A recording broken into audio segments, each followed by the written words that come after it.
Hello you Cheeto-smelling vibrators, I'm Jim Sterling and this is Five Nights at Freddy's 3, which we're doing because... this is apparently set 30 years after the events of Five Nights at Freddy's 2, a game which was of course released about 30 days ago. I'm being sarcastic of course, but if we're following the trajectory that I think this series is going, then the next game should be Five Nights at Freddy's 3 Xtreme Legends, followed by Five Nights at Freddy's 3 Empires. That was another fun joke that I just did. Let's get this out of the way, shall we? Here we are. The horror attraction. Apparently they are just rolling with it now. It's supposed to be a haunted house attraction rather than the actual pizza joint. Anyway, this is they're going with this slight futuristic vibe now. Begins with a phone call as per usual. Hey, glad you came back for another night. I promise it'll be a lot more interesting this time. Found some great new relics over the weekend, and we're out tracking down a new lead right now. So let me just update you real quick, then you can get to work. Like, the attraction opens in like a week, so we have to make sure everything works and nothing catches on fire. When the place opens, people will come in at the opposite end of the building and work their way toward you, then past you and out the exit. Yeah, you've officially become part of the attraction. You'll be starring as the security guard. So not only will you be monitoring the people on the camera as they pass through, you know, to make sure no one steals anything, letting the guy talk out in the corner, but you'll also be a part of the show. It'll make it feel really authentic, I think. Now let me tell you about what's new. We found another set of drawings, always nice, and a foxy head, which we think could be authentic. Then again, it might just be another crappy cosplay. And we found a desk fan, very old school, metal though. Watch the fingers. Right now the place is basically just, you know, flashing lights and spooky props. I honestly thought we'd have more by now.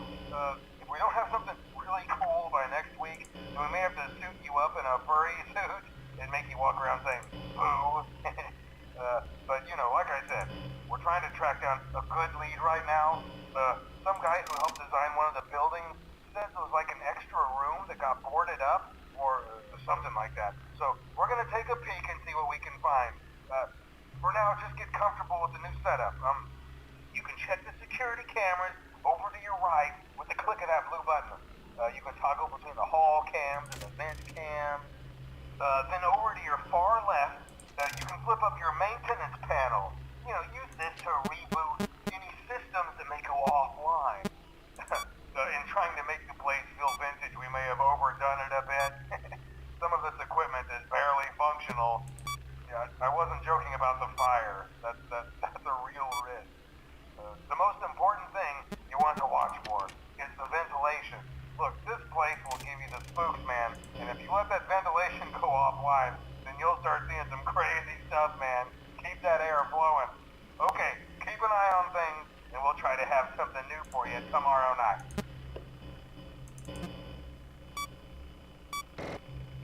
Okay, so that's some stuff. That's some stuff that's going on. Right. Where are the other things? Normally this camera around here is where the animatronics are, but it doesn't seem like there's any at all. Maybe that guy trying to be John C. Reilly on the answer machine said something, but I don't know, if I'm perfectly honest with you.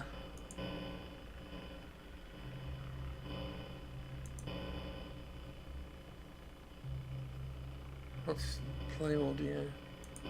I guess that's just the answer machine thing. I'll be perfectly honest with you.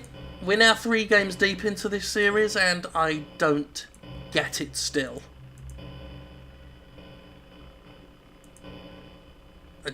I don't get a lot about it. So there's no, like, turning lights and stuff on like there was before. Huh? Oh. Okay.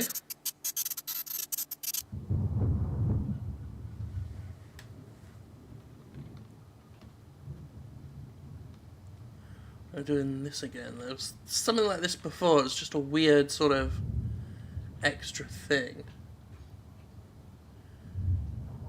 I'll say this much for the guy who does this series. Like, as fast as he's releasing everything, and as much as the game is, you know, YouTube fodder, because it is, he puts the effort in to try and make them different and weird and interesting. Okay.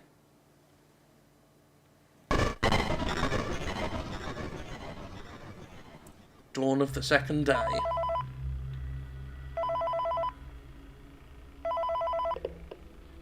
Hey man, okay, I have some awesome news for you. First of all, we found some vintage audio training cassettes. Dude, these are like prehistoric. I think they were like training tapes for like other employees or something like that. So I thought we could like have them playing like over the speakers as people walk through the attraction. Dude, that makes us feel legit, man.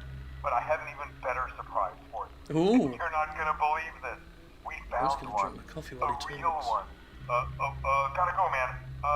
Well, look, it's in there somewhere. I'm sure you'll see it. Okay, Like, I'll leave you with some of this great audio that I found. keep talking, Talk to you 'cause later, man. I'm done with coffee. God damn it. Hello.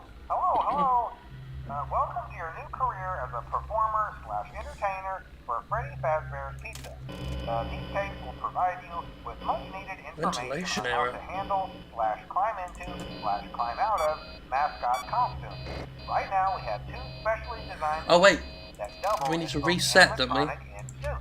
So please pay close attention while learning how to operate these suits, as accidents/injuries/death/irreparable and grotesque maiming can occur. First, we will discuss how to operate the mascots when they are in animatronic form. For ease of operation, the animatronics are set to turn and walk towards sound cues. This is an easy and handy Oh god.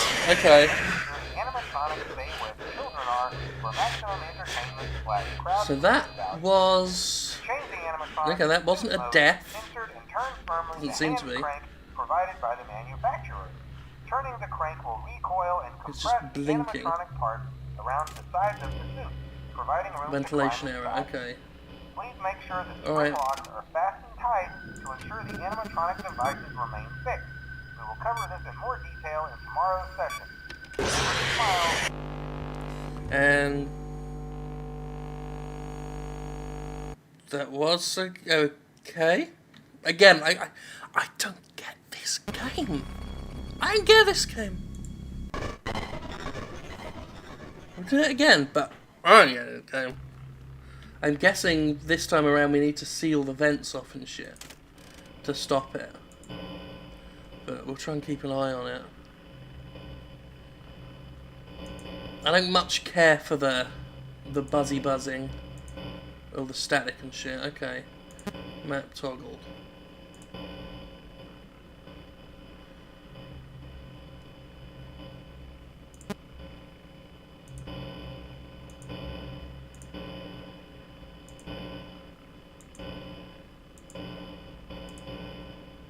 Where's the fucker?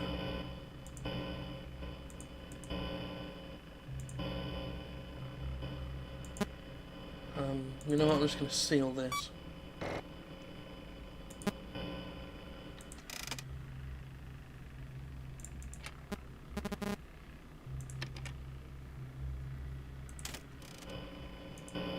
Alright, you fuck juice.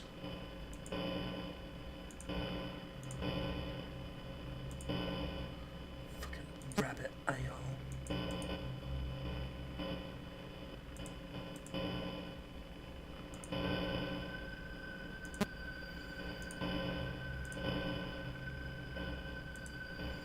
Is that? No, that's just background stuff. I can't make out anything on these cameras, you know.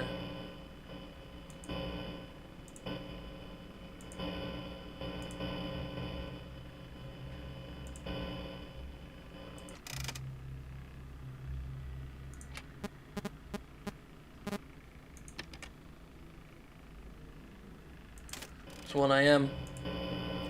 bad things are going to happen, and I won't know why.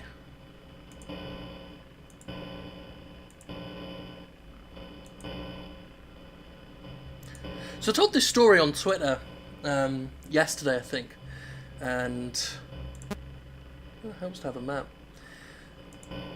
Well, I don't know if I've ever said it on the YouTube channel, but apparently Five Nights at Freddy's as a thing is my fault.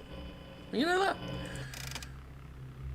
I've got a playlist on this channel, the Best of Steam Greenlight trailers, and there is a trailer for a Greenlight, a game that wanted to get on Greenlight, called Chipper and Sons Lumber Company, which featured animatronic beavers and things with creepy dead eyes and horrible gurning faces. Can't see the fucking thing at all. And I quite rightly pointed out that it was monstrous. You know, these things were terrifying and horrible. And the game was done by this guy, the guy who does Five Nights at Freddy's. And apparently, the story goes that he was incredibly upset and depressed even by people taking what he intended to be an innocent, fun game for children and turned it into this eldritch, horrific thing.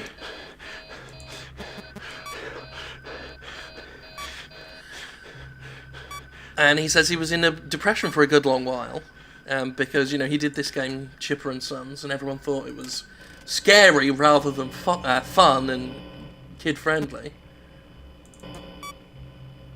I don't know what that'll be. And then he decided to just sort of run with it. Like, he got out of his sort of distress over the criticism and said to himself, well, if they want a creepy fucking game, I'll give them a creepy game. So he took the Chipper and Sons idea and turned it into Five Nights at Freddy's. And, you know, I saw a recent interview where apparently it turns out that shit is all my fault.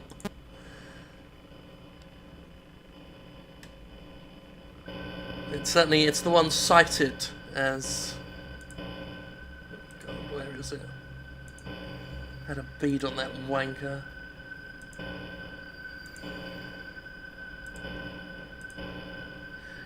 So he was... Where was he? Here. Could end up in one of these two rooms.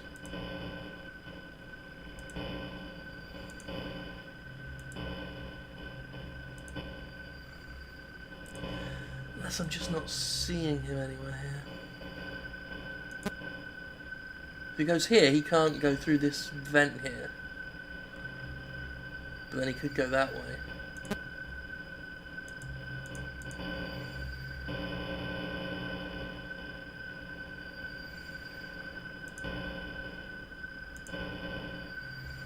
We've got an hour. Oh, fuck. Maybe I can just stare him down for the hour.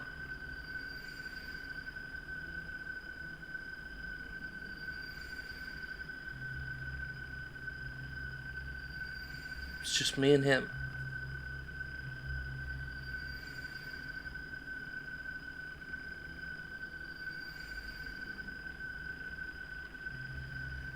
I'll give the guy credit, like, his creature designs are horrible. Horrifying. I mean horrible in a complimentary fashion. Okay. So, you know, again, going back to the story, because not only does it self-aggrandise me a little bit, where I shamelessly take credit for someone else's success, a little bit. What happens if we don't follow him? Because following him is how we got the bear fucked.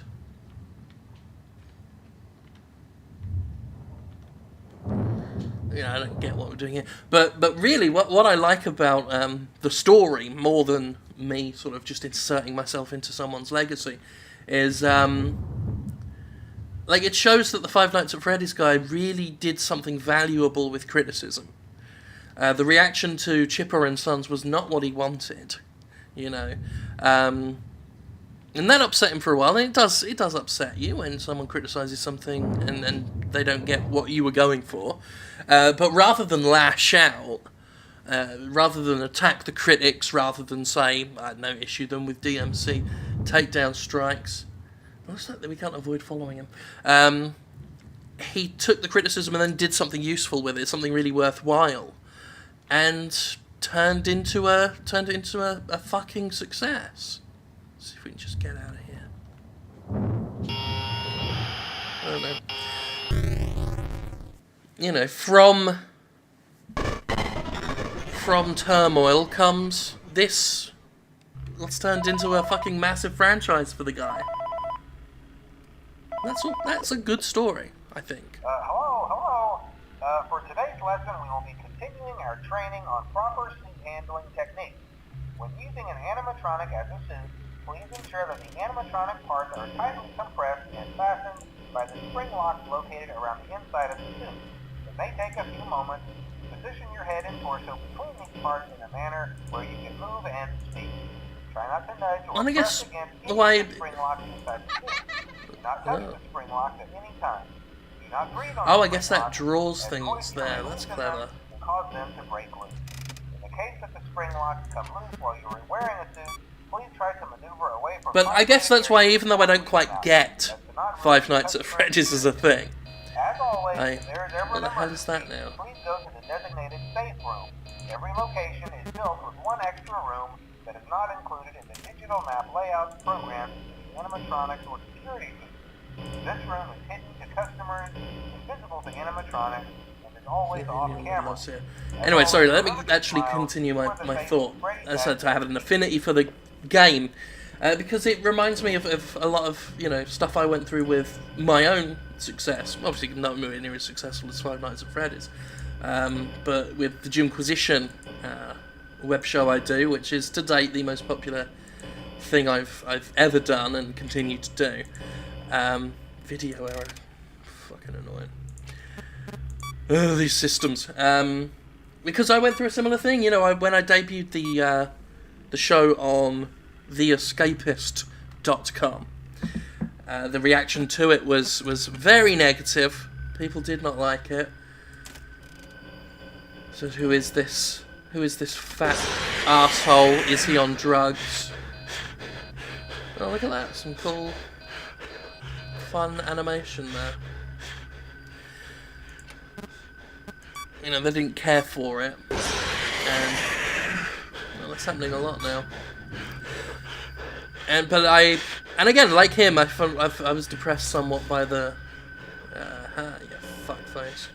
I was depressed somewhat by the initial reaction to it, and then eventually I took the criticism and did something with it and added. Oh.